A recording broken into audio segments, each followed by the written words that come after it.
السلام عليكم ورحمة الله وبركاته. haddii aad hore u aragtay waxtarka liin dhanaanta iyo geedka kurkumka ee aynu huruudda u naqaano waxaa kaloo jirta in la isku daro labadooda ayaa iyaduna ah arrin kale oo muhiimadeeda leh sida lagu sheegay daraasad laga sameeyay jaamacadda California qaybteeda caafimaadka ilkaha waxaa lagu sheegay in maadada ku jirta huruudda ee kurkumin ay la dagaalanta igfashanka taas darteedna marka lagu daro liin dhanaanta ay sii xoogaysanayso inay ka hortagaan igfashanka dhinaca kalena iyadoo cabitaanka biyuhu ay qayb weyn ka yihiin caafimaadka jidhkeena haddana haddii aad tahay qof aan biyaha u cabin sidii loogu talagalay waxaa kuu fiican inaad isku darto kurkumka ama huruudda iyo liin dhanaanta kadibna aad cabto xilliga quraacda sidoo kalena isku daritaanka labadan shay oo la isticmaalaa waxay hoos u dhigaan cilladaha ku yimaada dheefshiidka iyo guud ahaanba caloosha waxaanay wanaajiyaan shaqada wadnaha iyo habsami u shaqaynta unugyada dhiigga qaada waxaanay u fiican yihiin maqaarka sare ee jidhka iyagoo la dagaalama bakteeriyada haddaba waxaad isugu dari kartaa labadan shay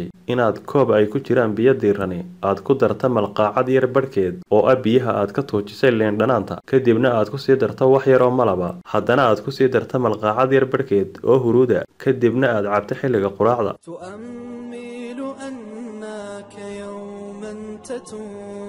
وتشكو الذنوب وأنت الذنوب وفي كل يوم تبوء بذنب وعيب يضاف لباقي العيوب